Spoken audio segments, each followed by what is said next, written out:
Alamin natin ang mga programa at aktibidades ng mga kinatawan sa pamumuno ni Speaker Ferdinand Martin FMR Romualdez, Kamara, House of the People.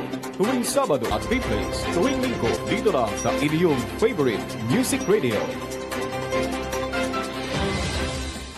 With 178 members responding to the call, the chair declares the presence of a quorum.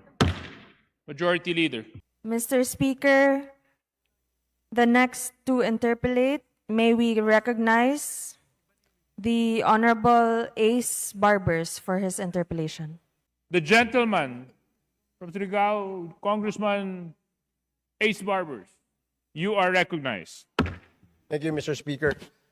May I know if the distinguished gentleman is willing to share his wisdom to this representation by allowing me to ask clarificatory questions? Mr. Speaker, very gladly to the handsome gentleman from Surigao, chairman of the Committee on Dangerous Drugs, very pivotal, important committee of our House. Thank you, Mr. Speaker, for that compliment. Aside from my mother and my wife, you're the only person who said that. Mr. Speaker, distinguished colleague, RBH 7 is an offshoot of the Senate's RBH 6. The House has decided to adopt in toto the provisions of the Senate proposal, and to show good faith for the part of the House, we copied the same resolution. And immediately, the House called for the constitution of a committee of the whole. That's correct, Mr. Speaker. And in the several days that the committee of the whole convened, we invited several resource persons who likewise shared their wisdom on the proposal to amend the Constitution, limiting it only to economic provisions, Mr. Speaker. Now, in the opinions shared by the resource persons, this representation, Mr. Speaker, distinguished colleague, has more questions than answers. As I honestly am confused as to which way should the House go in approving this resolution. And because of that, distinguished colleague, Mr. Speaker, I'd like to ask some clarificatory questions to get a better picture of how the House would be able to go and approve the RBH 7, Mr. Speaker. The 1987 Charter was ratified by the people in its entirety. Is that correct? That is correct, Mr. Speaker. Therefore, Mr. Speaker, distinguished colleague, all the provisions in the Constitution that was ratified are all valid. Is that correct? That's also valid unless there was any question, but it has been ratified. That is now the fundamental law. So since the ratification, there was no question that was raised before the appropriate court. Isn't that correct? That's Mr. correct. Speaker? No question whatsoever. February 8, it was ratified. This was unlike the ratification of the 70th Constitution in the case of Villana versus Executive Secretary, the longest decision at the time when it was taking up law in UP. Yes, this time, no, not. Thank you, Mr. Speaker, for that answer, distinguished colleague. In Article 7, can Congress amend or revise the Constitution? Or it may only propose amendments? Congress can either amend or revise the Constitution. That is Congress. People's initiative can only go for amendments. In other words, Mr. Speaker, distinguished colleague, Congress can only propose the amendments. But it is not yet the amendment until it is ratified by a plebiscite. Exactly, the gentleman is correct.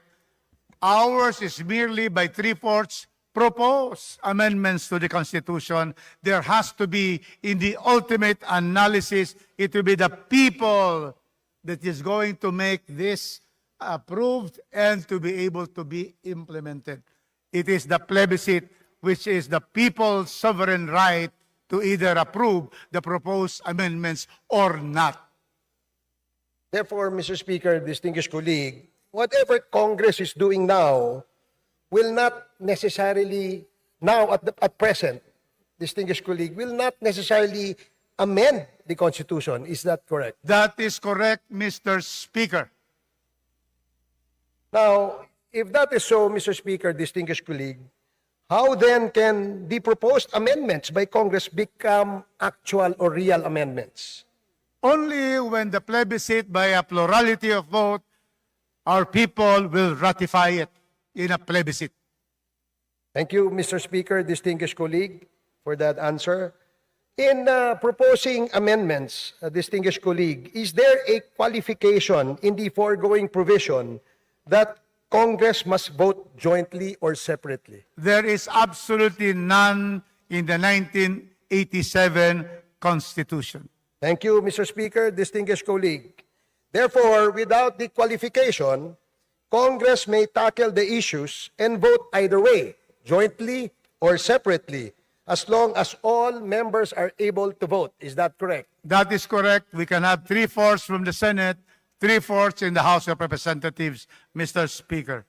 Is this method, my distinguished colleague, is this method unconstitutional to your view, considering that there is no clear contravention with the text of the provision? It is, we are now exercising Article 17, Section 1.1. Contemporary construction by both the Senate and the House says that we are going to meet separately. They meet there, we meet here, and we have to get three-fourths votes of the members in the House and three-fourths in the Senate. Justice Adolf Ascuna, in his opinion, he stated, distinguished colleague, that this particular provision was inadvertently left out by the framers when they finally voted on the legislative structure.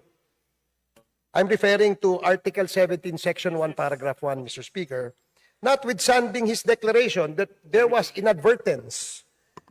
Does this provision remain valid as ratified by the people, my distinguished colleague? Any statement about inadvertence, there was supposed to be a provision there, will not hold because under the principle of verbal legis, what is there is what is found there is what it is. And since the 87 Constitution do not have joint session assembled, therefore we cannot put into that particular provision that requirement. And that is why, as you have stated, distinguished colleague, Justice Adolf Ascuna said that this can be amended by two houses meeting separately and voting separately. Thank you, my distinguished colleague, the distinguished sponsor. Other than Justice Carpio, Chief Justice Renato Puno supported the position of Justice Ascuna and further stated that this process is not among the means enumerated under the Constitution. Do you agree, distinguished sponsor? Chief Justice Puno, in fact, said that what we're doing is not in consonance with the Constitution. He believes that there should be a joint session of both the House of the Senate and the Representatives. But it was Justice Antonio Carpio in our hearing who said that this can be done separately by both houses and voting separately by both houses. Thank you, distinguished sponsor. After listening as well to Justice V.V. Mendoza, Yes. he likewise declared that what Congress is doing now is considered the fourth mode of proposing amendment, and as this is the formula of the late Father Bernas. This may result to being questioned before the Supreme Court or can face constitutional challenges, distinguished colleague. Now, considering my previous clarifications on the express letter of the provision and its plain meaning, do you agree with CJ Puno's stand that what we are doing now is unconstitutional and therefore may be questioned in the Supreme Court? With due respect to the Honorable former Chief Justice Renato Puno, I believe that we are implementing properly Article 17, Section 1.1. And in fact, we have the two justices and we have Justice also Mendoza stating that this can be a fourth mode. I would say that this is the first mode. Thank you for that clarification, distinguished sponsor. Now, also in the opinion of Justice Antonio Carpio, he opined that Congress in Article 17 means Congress as a bicameral body and therefore should vote separately. With what we are doing now, distinguished sponsor, are we treating Congress as a bicameral body or a unicameral body? You have exactly given us the position of the good justice, and we agree with him that we are a bicameral Congress, and so therefore, this is the mode we're taking. Thank you for that clarification, distinguished sponsor.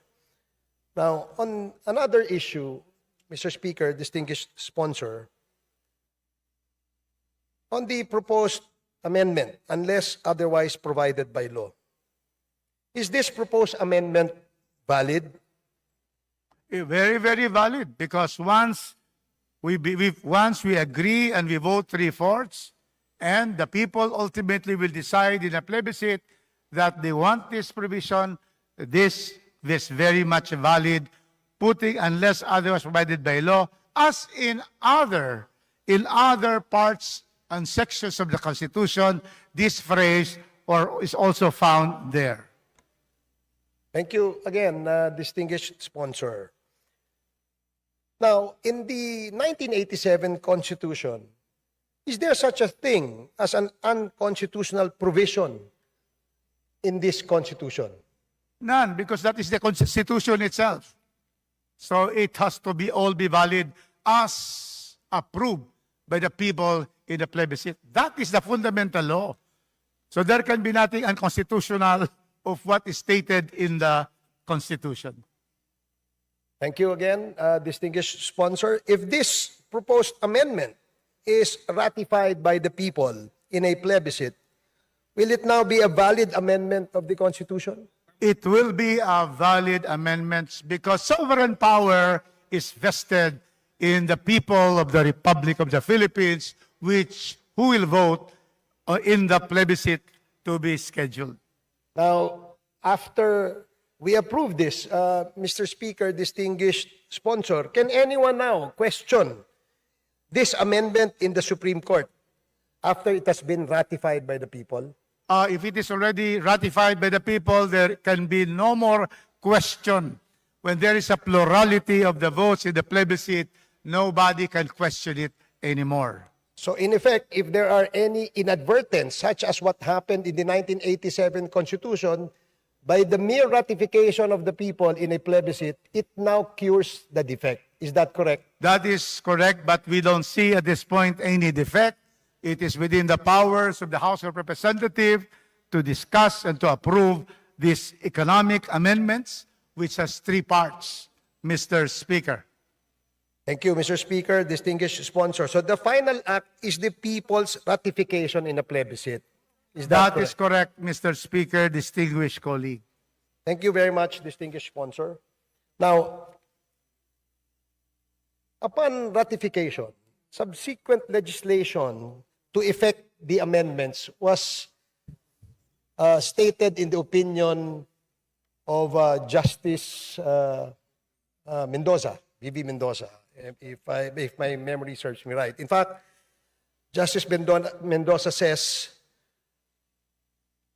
the Constitution is not amendable by ordinary legislation. That is correct.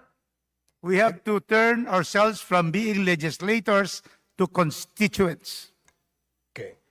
Again, at present, Mr. Speaker, distinguished sponsor, is Congress now amending the Constitution or we're merely proposing amendments? Merely proposing amendments. What we approve here, we're merely to propose to the Filipino people what amendments we wish them to consider. So the process of proposing amendments can be tackled in this manner where Congress, the lower house, debating over the RBH 7 and the Senate debating over RBH 6, distinguished sponsor? Yes, this is the proper procedure under the Constitution.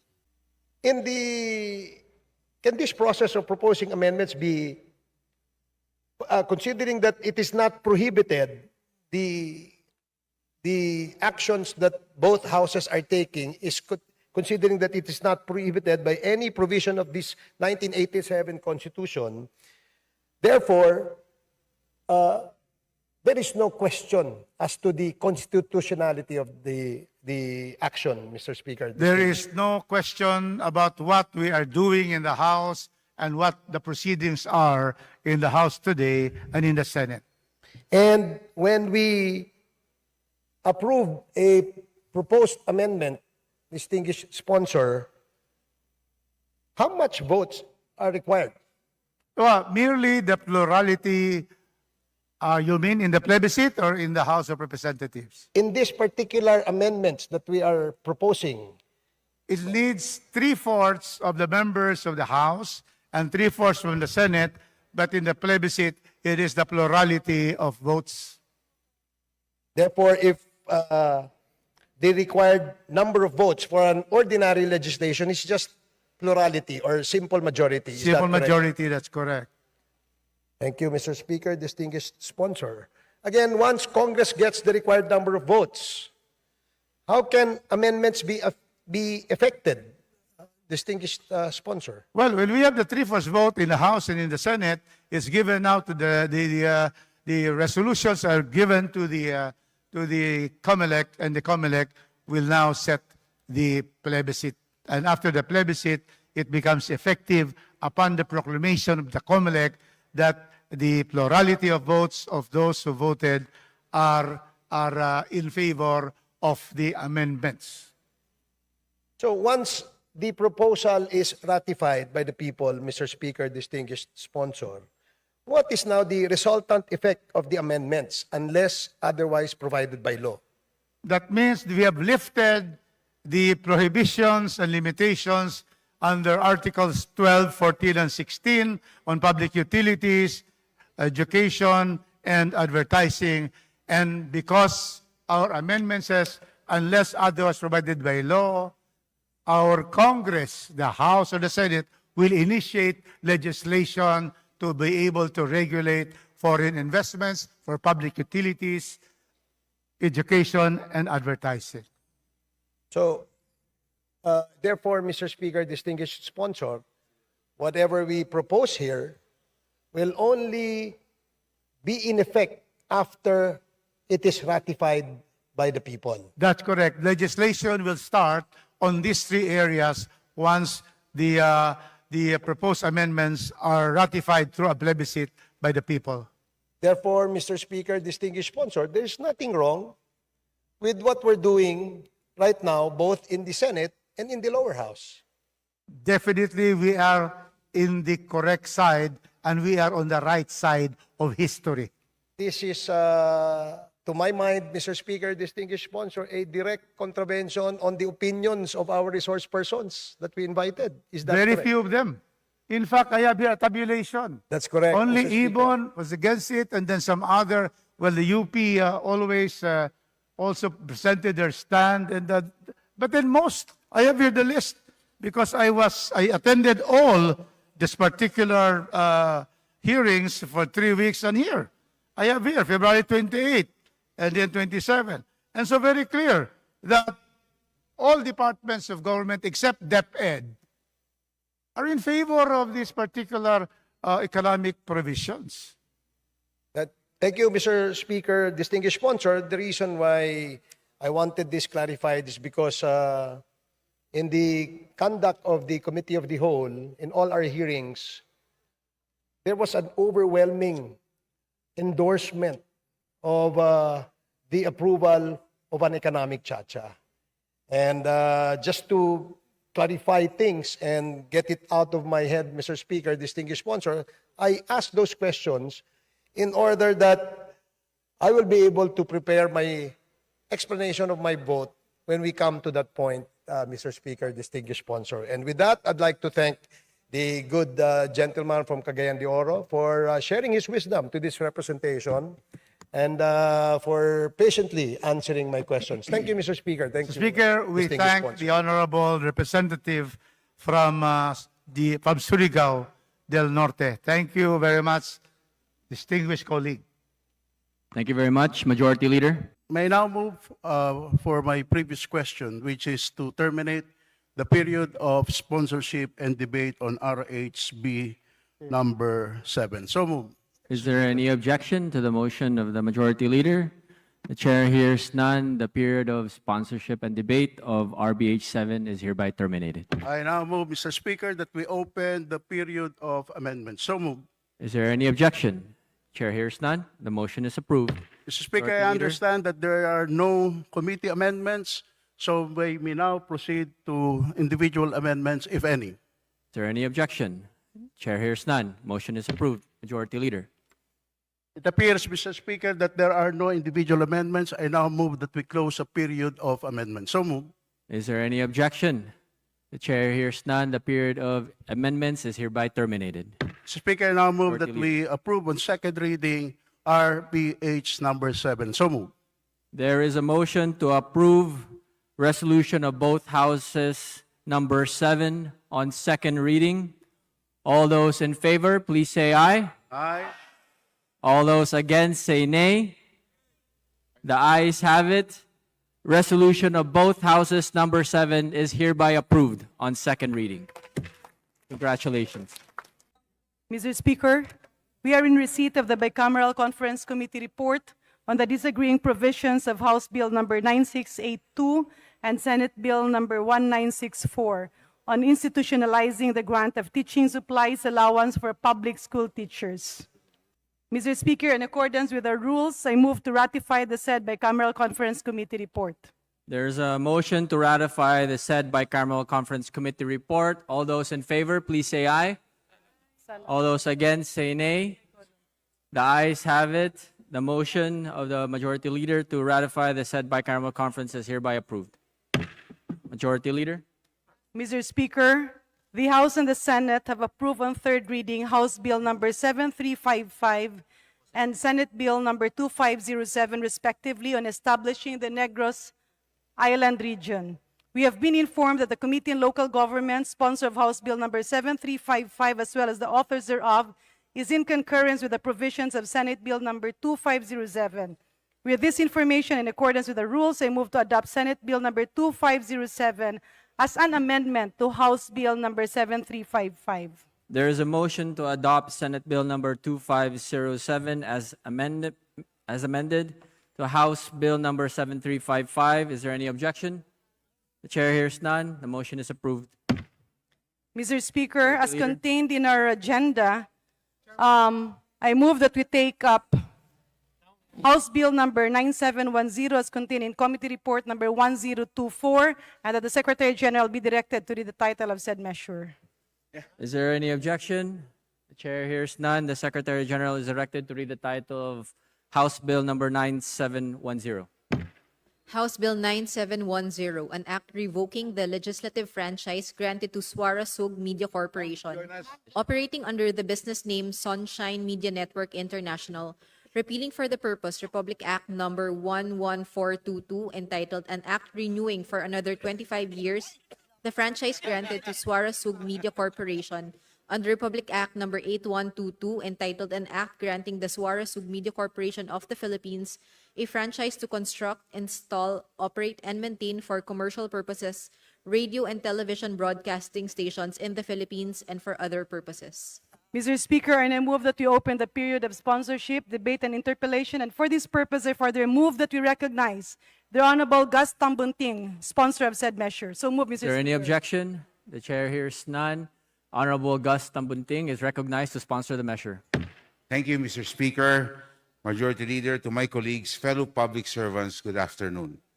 Thank you for including Committee Report number 1024 of House Bill number 9710 in the order of business today.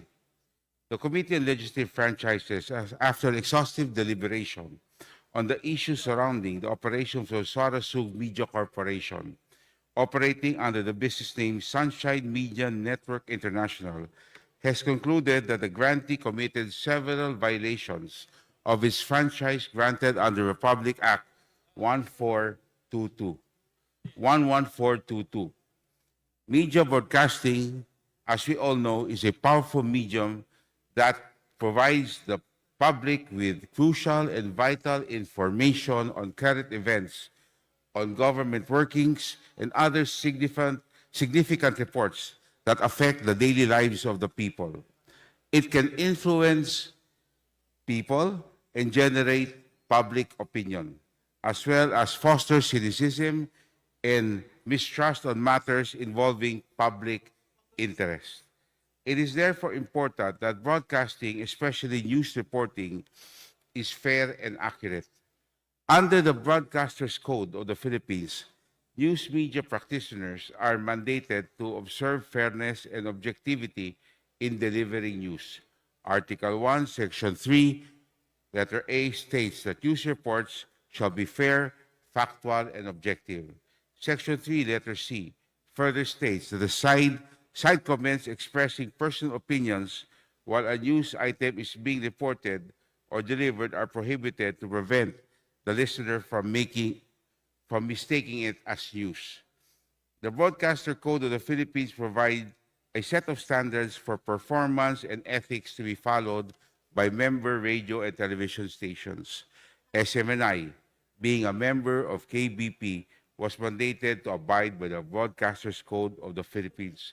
However, as the committee hearing progressed, SMNI withdrew its membership, a clear manifestation that it did not want to be covered by the set of standards and ethics of broadcasting. During the course of 6 hearings spanning 5 months, the committee also discovered that SMNI committed grave violations of the terms of franchise, therefore warranting its revocation. Section 4 and Section 7 of RA 11422 were violated through the blatant red tagging, fake news peddling, and violations of broadcasting standards. Section 10, 11, and 12 were also violated when changes in ownership were not reported to Congress. When the franchisee failed to comply with the dispersal of ownership requirement, and when it failed to comply with repertorial requirements for almost 3 decades. Therefore, in behalf of the Committee on Legislative Franchises, we respectfully submit to this honorable committee for the approval of House Bill number 9710, reported under Committee Report 1024. Thank you, Mr. Speaker. Thank you, distinguished colleagues. Thank you very much, distinguished sponsor. Majority Leader. Mr. Speaker, there being no member who would wish to interpellate our good sponsor, I move that we terminate the period of sponsorship, debate, and interpellation. Is there any objection? Chair hears none.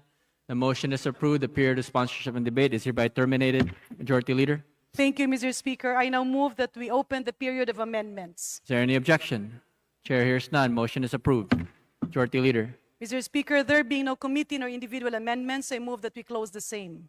Is there any objection? The chair hears none. The period of amendments is hereby terminated. Majority Leader. Mr. Speaker, I now move that to approve on second reading House Bill number 9710 as contained in Committee Report number 1024. So move, Mr. Speaker.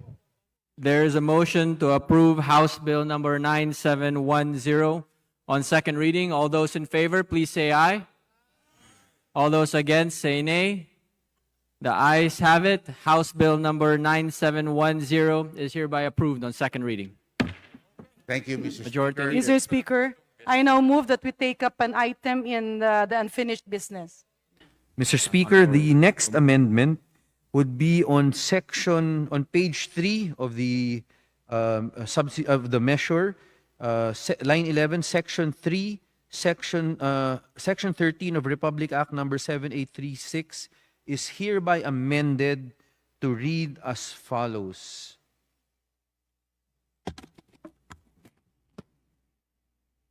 So it will read, Mr. Speaker, Section 13, examination, registration, and license required. Applicants for registration as professional teachers shall be required to undergo a written examination which shall be given at least once a year in such places and dates as the board may determine upon approval by the Commission. A written examination will be required for A, graduates of education courses consistent with Section 4 of this Act. Letter B, graduates of non-education courses who have completed 18 units of certification in professional education or CPE. I so move, Mr. Speaker. What does the sponsor say? I accept the amendment, Mr. Speaker. What does the House say? Mr. Speaker, I move to approve the amendment. Are there any objections? Chair hears none. The individual amendment is hereby approved. Mr. Speaker, proceed. thank you, Mr. Speaker. The next amendment would fall under Section 4 of page 3 of the bill, which seeks to amend Section 15 of Republic Act number 7836 as amended, is hereby further amended as follows. In letter E, on the next page 4, it should now read, a graduate of a school, college or university recognized by the government and possesses the minimum educational qualifications in line with the government-mandated teacher education curriculum, open parenthesis, including the various specializations by key stage, grade level, subject, or others as prescribed by the relevant government authority. What does the sponsor say? I accept the amendment, Mr. Speaker. What does the House say? Mr. Speaker, I move to approve the amendment. Are there any objections? Chair hears none. The individual amendment is hereby approved. Thank you, Mr. Speaker. The next amendment would be on the next page, page 5, line 12. Letter F should now read, the results of the exam shall be given by component, period. If an applicant has previously failed to pass a component or components of the examination in the past 3 years, he or she shall be required to complete a refresher course for the failed component in a CHED-recognized teacher education institute, before being allowed to retake the examination. I so move, Mr. Speaker. What does the sponsor say?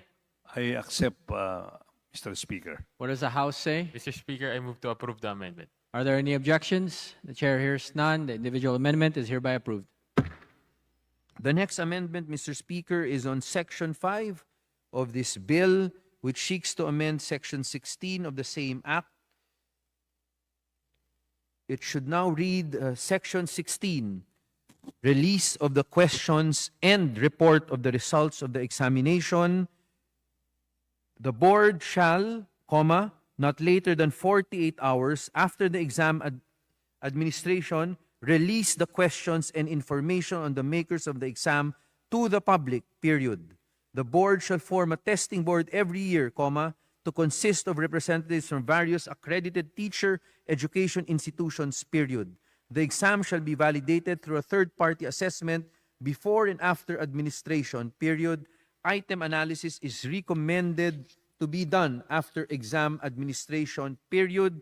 And another paragraph, a new paragraph to state, additionally, the board shall, within 120 days after the examination, report the ratings obtained by each candidate by exam component to the Professional Regulation Commission for approval and appropriate action. Then a new paragraph again, the board shall also make public the licensure examination performance of schools with a 10-year track record analysis. And a new next paragraph to read, credit for passing for those who took the CPE shall go to the institution where the CPE program was completed. I so move, Mr. Speaker. What does the sponsor say? I accept, Mr. Speaker. What does the House say? Mr. Speaker, I move to approve the amendment. Are there any objections? Chair hears none. Individual amendment is hereby approved. With that, Mr. Speaker, I have no further amendments, but I will also submit in writing to the Secretariat the amendments we proposed and were accepted, just to be sure that we have it correctly reflected in the records. Perfect. Thank you very much. Majority Leader? Mr. Speaker. Mr. Speaker, there being no other member who wishes to introduce individual amendments, I move that we close the period of amendments. Are there any objections? The chair hears none. The period of amendments is hereby terminated. Majority Leader. Mr. Speaker, I move that we vote on second reading House Bill number 9979 as amended. There is a motion to approve House Bill number 9979 on second reading. All those in favor, please say aye. Aye. All those against, say nay.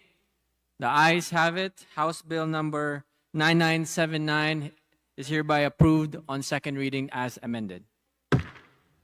Majority Leader.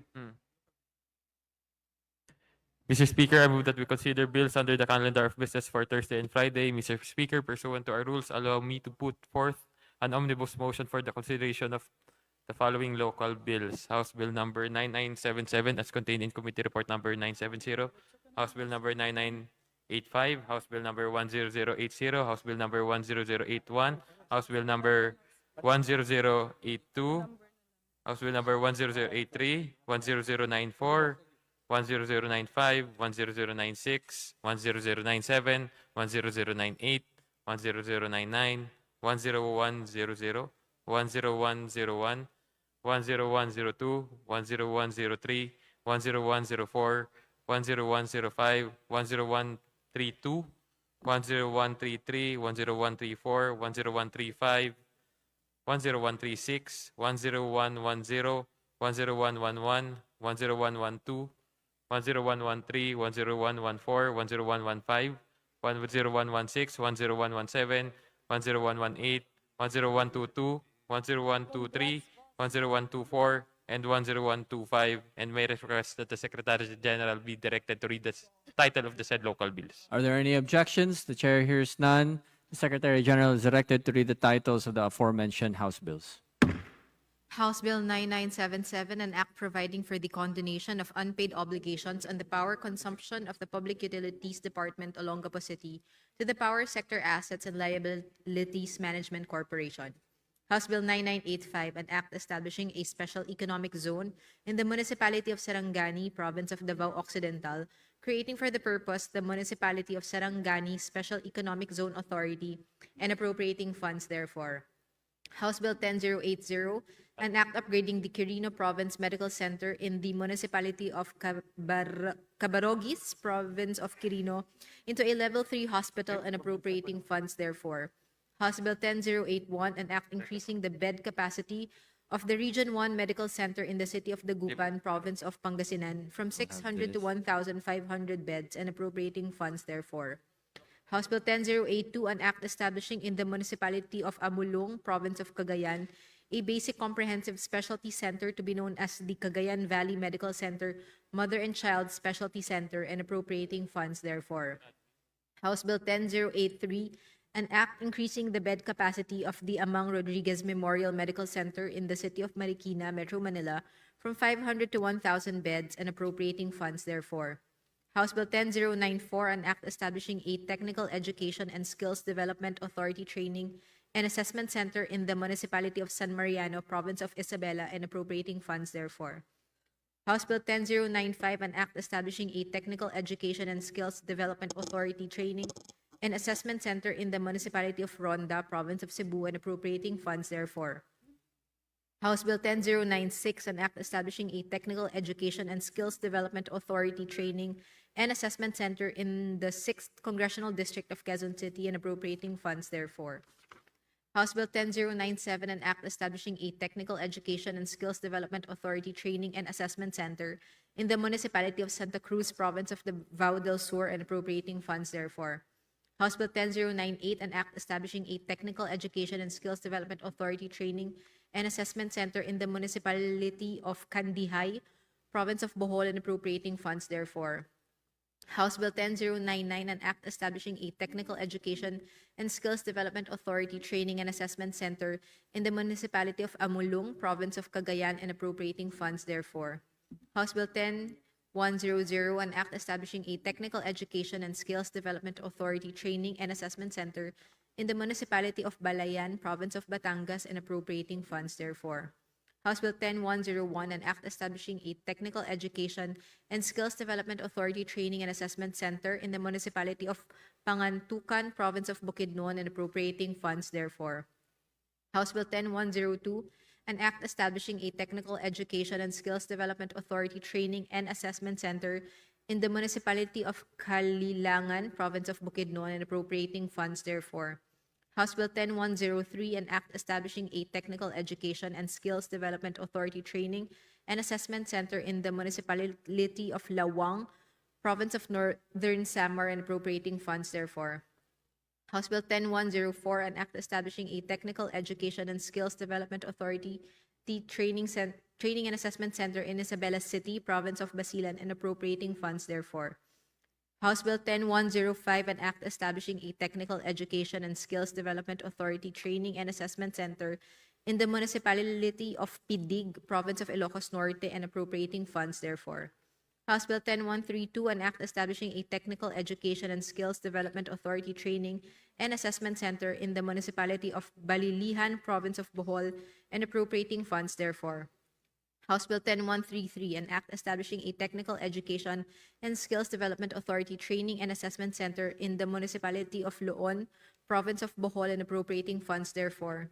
House Bill 10134, an act establishing a technical education and skills development authority training and assessment center in the city of General Trias, province of Cavite, and appropriating funds therefore.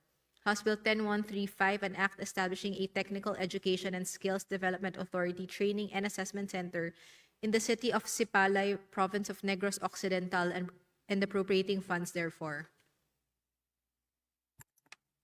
House Bill 10136, an act establishing a technical education and skills development authority training and assessment center in the municipality of Binalbagan, province of Negros Occidental, and appropriating funds therefore.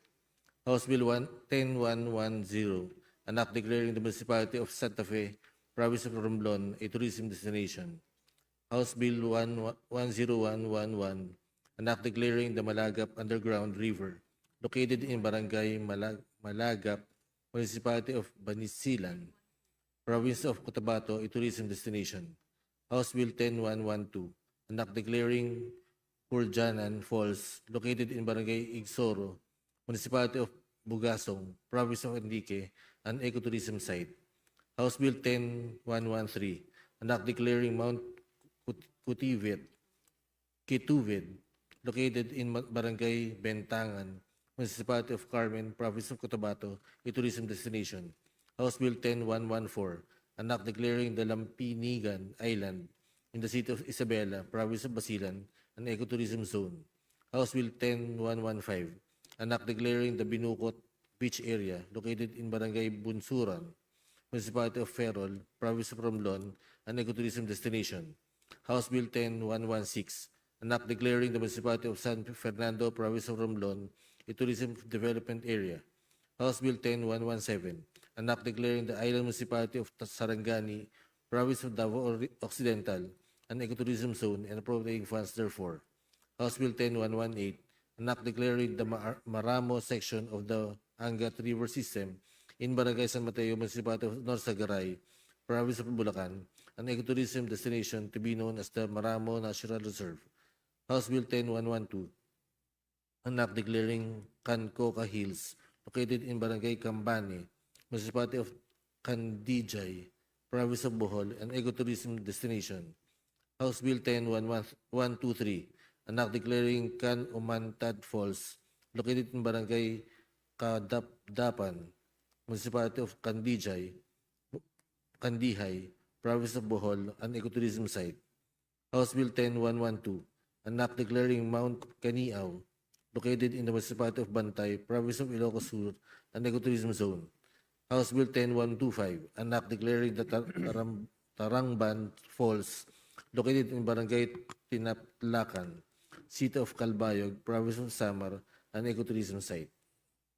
Thank you very much. Majority Leader. Mr. Speaker, I move that we open the period of sponsorship and debate. Is there any objection? Chair hears none. Motion is approved. Majority Leader. Mr. Speaker, I move that the explanatory notes be considered as a sponsorship of the said measures. Is there any objection? Chair hears none. Motion is approved. Majority Leader. Mr. Speaker, there being no member who wishes to interpolate, I move that we terminate the period of sponsorship and debate. Is there any objection? Chair hears none. Period of sponsorship and debate is hereby terminated. Majority Leader. Mr. Speaker, I move that we open the period of amendments. Is there any objection? Chair hears none. Motion is approved. Majority Leader. Mr. Speaker, there being no committee nor individual amendment, I move to close the period of amendments. Is there any objection? Chair hears none. The period of amendments is hereby terminated. Majority Leader.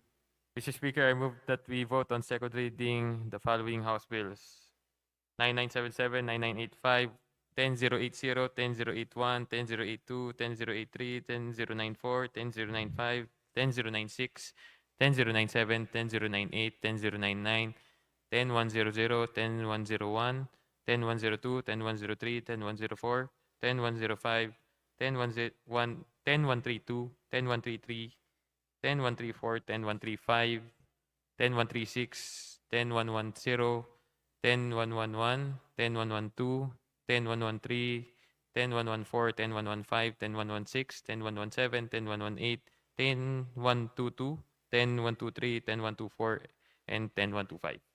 There is a motion to approve the aforementioned 36 House bills on second reading. All those in favor, please say aye. Aye. All those against, say nay. The ayes have it. The aforementioned 36 House bills are hereby approved on second reading. Majority Leader. Mr. Speaker, in accordance with the rules governing inquiries in aid of legislation, I move to refer the following House resolutions to the appropriate committees. House Resolution 1590, Committee on Public Order and Safety. House Resolution 1592, Committee on Transportation. 1595, Committee on Health. 1596, Committee on Public Order and Safety. 1598, Committee on Natural Resources. 1600, Committee on Agricultural Food. 1602, Committee on Ways and Means. 1603, Committee on Natural Resources. 165, Committee on Trade and Industry. 1610, Committee on Information and Communication Technology. 1611, Committee on Agriculture and Food. 1612, Committee on Transportation. 1615, Committee on Transportation. 1616, Committee on Welfare of Children. 1617, Committee on Local Government. 1619, Committee on Public Works and Highways. So move, Mr. Speaker. There is a motion to refer the aforementioned House resolutions to their respective appropriate committees. Are there any objections? Chair hears none. The motion is approved. Majority Thank Leader. you, Mr. Speaker. Mr. Speaker, pursuant to rules governing inquiries in aid of legislation, I move to refer the speeches of the following members to the appropriate committees. The speech of the Honorable Castro, Honorable Brosas, Honorable Manuel, Honorable Co, Honorable Roman, Congressman Michelle Singson, Honorable Chan, Honorable Gagarao, Honorable Veloso Tuazon, Honorable Zamora, Honorable Tutor, Honorable Bagsino, Honorable Bunda, Honorable Hernandez, Honorable Santos, Honorable Zol, Honorable Garin, Honorable Abalos, Honorable Sita. So move, Mr. Speaker. There is a motion to refer the aforementioned speeches to their respective appropriate committees. Are there any objections? Chair hears none. Motion is approved. Mr. Speaker, I move to include additional co-authors to House Bill numbers 8210, 9710, 9936, 9978, 9979, 9982, 1003, 10006, 10048, 1049, 10142, and 10145. House Resolutions number 1593, 1594, 1597, 1599, 1608, 169. Resolution of both Houses number 7 as contained in the list to be submitted by the Committee on Rules. So move, Mr. Speaker. Thank you very much. There is a motion by the Honorable Majority Leader. Are there any objections? Chair hears none. Motion is approved. Majority Leader. Mr. Speaker, earlier we defer consideration of the journal, but having distributed the copy of the journal number 59, I now move that we consider said copies dated March 11, 2024, that were already distributed to members, and dispense with the reading thereof and subsequently approve the said journal. So move, Mr. Speaker. Is there any objection? The chair hears none. The motion is approved. The reading of Journal Number 59 dated March 11, 2024 is dispensed with, and the same is hereby approved. Majority Leader. Mr. Speaker, I move that we adjourn session until Monday, March 18, 2024 at 3 o'clock in the afternoon. Are there any objections? Chair hears none. Session is adjourned until Monday, March 18 at 3 p.m. Alamin natin ang mga programa at aktibidades ng mga kinatawan sa pamumuno ni Speaker Ferdinand Martin, FMR Romualdez, Kamara, House of the People. Tuwing Sabado at replays tuwing Linggo dito lang sa inyong favorite music radio.